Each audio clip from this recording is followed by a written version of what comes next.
Okay, welcome to the Unit 3, Day 3 video on modeling quadratic applications on the calculator.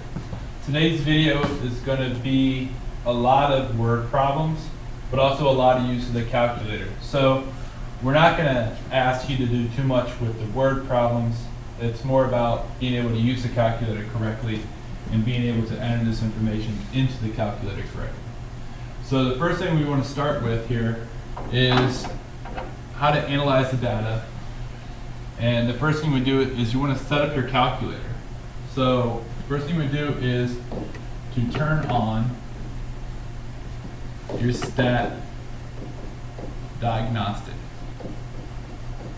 So your stat diagnostic will allow the calculator to basically give you more information and use that to better answer your questions. So you want to make sure you turn this on. First thing we're going to do is press the, sorry, a little too early for that. First thing you're going to press is your mode button. So hit your mode button. Then we are going to arrow down until you get to stat diagnostic.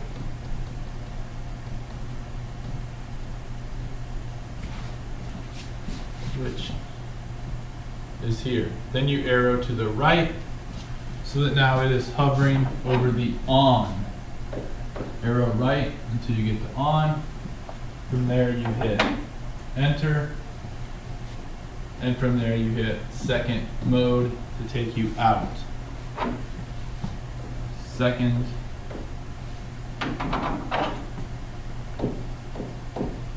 mode. Alright, so now that your calculator is set up, we'll be able to move on and enter the information. Now, some of you might have a TI-83, so while I'm not going to show you everything to do on the TI-83, I will show you how to turn on the stat diagnostics, which you can also do from the TI-84. So, second 0, which is your catalog, will take you to a long list of things your calculator can do. Hit alpha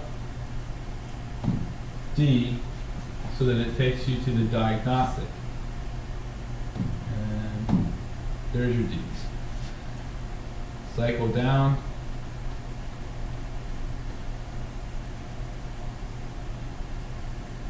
A little too far. To where it says diagnostic on. Hit enter. Hit enter again. And once it says done, you've turned on your stat diagnostic on the TI-83. Okay, so make sure that's turned on whatever calculator you're using. So once your calculator is set up, we can start by entering the data, right? We enter our data into lists. All right, we're going to make a list. And ignore that because we don't want to actually go there. So to do that, you're going to press the stat button. So just hit stat, and then from there you're going to press enter, right? Which is editing your list. All right? So it says here that they want me to enter this information into my list. My list already has numbers. I could just type over it, enter, to, enter, and keep going from there. But if you want to clear the list, and just completely get rid of everything, you want to arrow up. You arrow up until you're highlighting the L, and then you want to hit clear. And then you want to hit enter. And that will clear your list. So again, press clear, and then you press enter. So you are clearing the list. What you don't want to do, and we'll show this one more time on what you're supposed to do, you arrow over, you arrow up to the L, and then you hit clear, enter. And that will clear the list for you. what you don't want to do is delete a list. Never highlight and delete the list, because then it's gone. L4 is no longer showing because I've deleted it. That will completely mess up. If you delete L1 or L2, your modeling is not going to work properly, and you're going to start getting errors, and then you're going to be frustrated. So if that starts happening, come find one of us, or just check to see if L1 or L2 has been deleted, and then come talk to us and we'll fix it for you, and you have to start again. All right, so let's enter my data in, and you can pause the video while I enter this in. Okay, so as you enter in all your data, we put time in L1, we put distance in L2.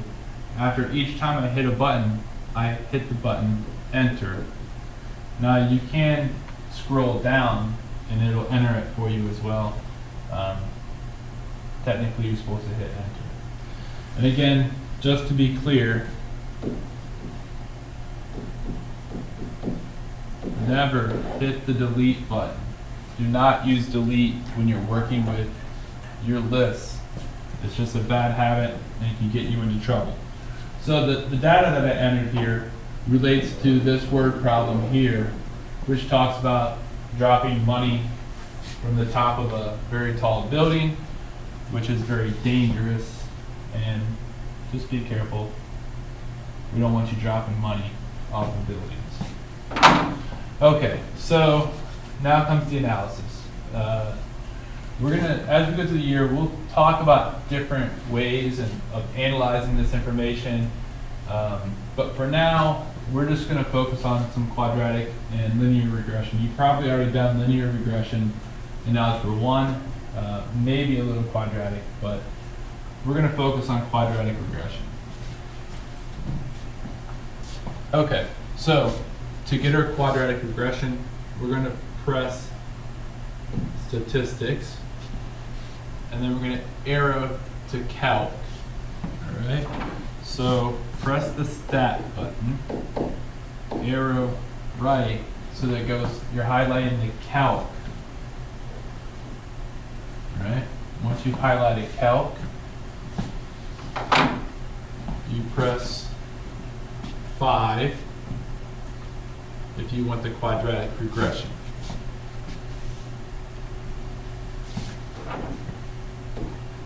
You would hit 4 if it was linear. If it seemed to have a straight, constant rate of change, you would maybe look at some linears. We're going to focus on the quadratic here.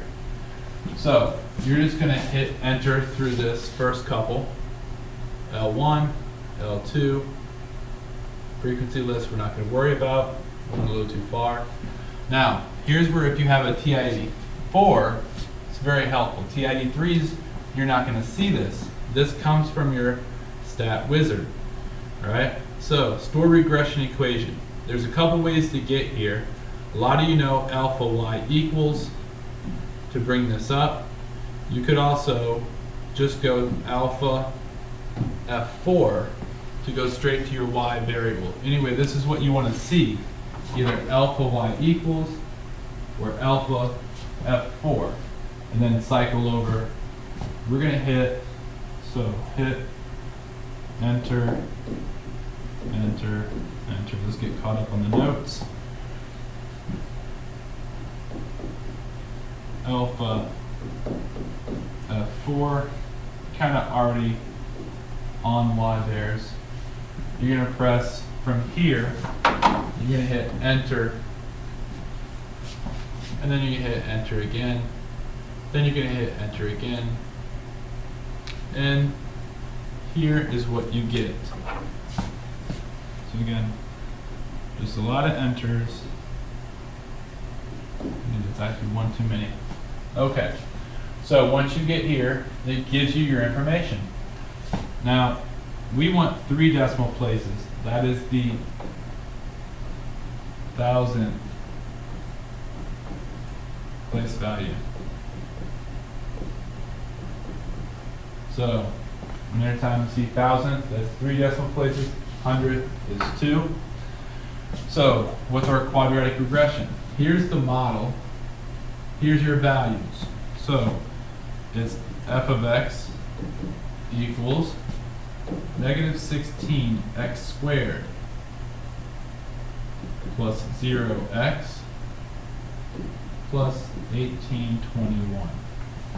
Now, you don't necessarily need that 0x. I'm just showing you what works. That's actually 0, so negative 16x squared plus 1821 is really all you need to write. Okay? So f of x equals negative 16x plus 1821. Now our r squared value is a 1. R squared value is a statistical analysis tool, and all you really need to know about it now is that if the r squared value, the closer it is to 1, the better the regression equation. So if we're trying to figure out which type of regression we're going to do, this is where that would be important. So right now, we're not going to worry about it too much, but I just want to introduce it because you're going to see it, and that's just a measure of how close the data fits to the model. As you notice, there's no decimal places here, and our r squared value is 1. That means it's a perfect fit. All right?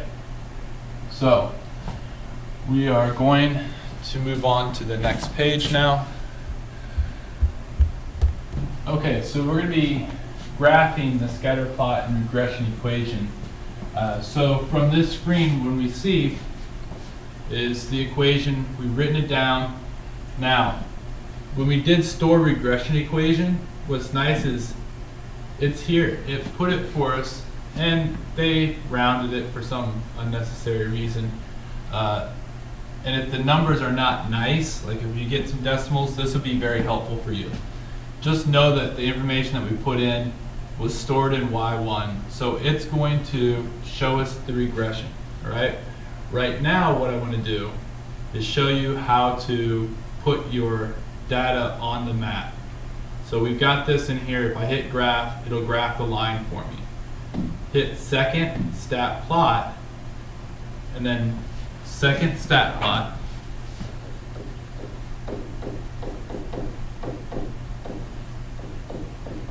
Which is y equals, right? So second stat plot brings up this screen. You want to hit enter from there. And then you want to hit enter again, which will turn it on. Mine was already turned on. So you're going to hit enter twice. Enter, enter, and here we are. Now, what I want to do before I leave, I went down and I changed my color. And I suggest if you have the color model that you change your color so that they're not the same. It was blue, my line is already blue, so I changed it to red so you'd be able to see better. So from here, once this is all done, you're going to hit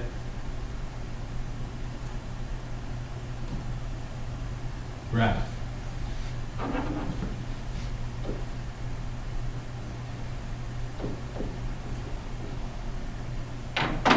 That's going to bring up this screen here. Now, your window might not look as nice as mine, right?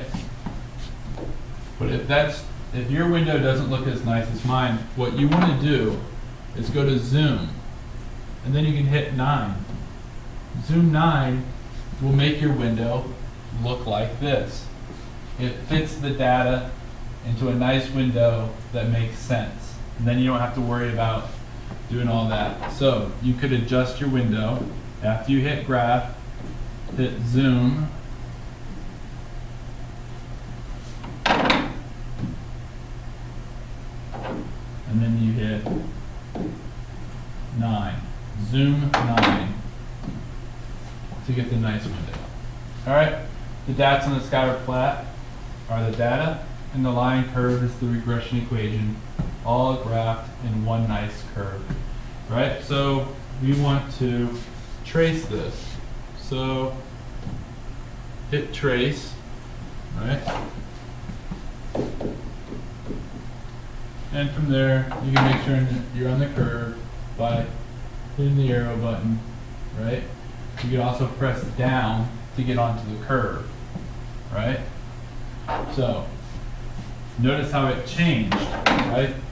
If I hit up, I'm on plot L1, L2, and I just jump from different data points. But if I press down, that's going to get me on the linear equation, and if I zoom, I can make predictions for tiny little bits, right?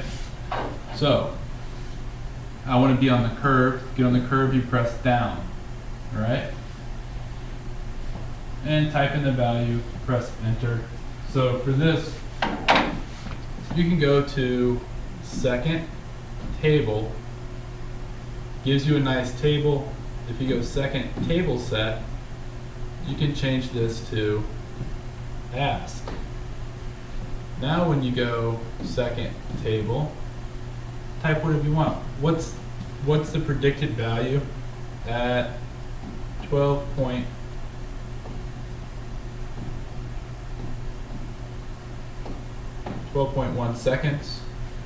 You're going to be below ground, right? That penny's going to go through the concrete. Probably not likely, but let's say 10.2 seconds.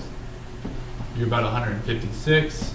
At 10.9 seconds, you'd be underground. So I know at some point between 10.2 and 10.9 seconds, that penny or that coin is hitting the ground, right? So again, you get there by going to second table, right? Second table, and from there you can do second table set,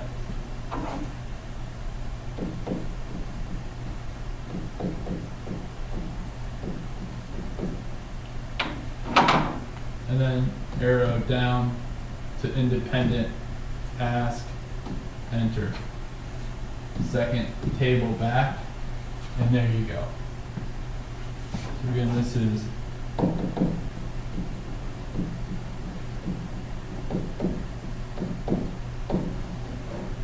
independent, set it to ask instead of auto. Class.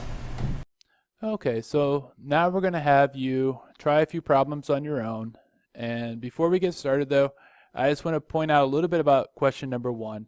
And when we're talking about selected years after 1990, the regression equation that models this data, and then it tells you right here to use x equals 0 for 1990.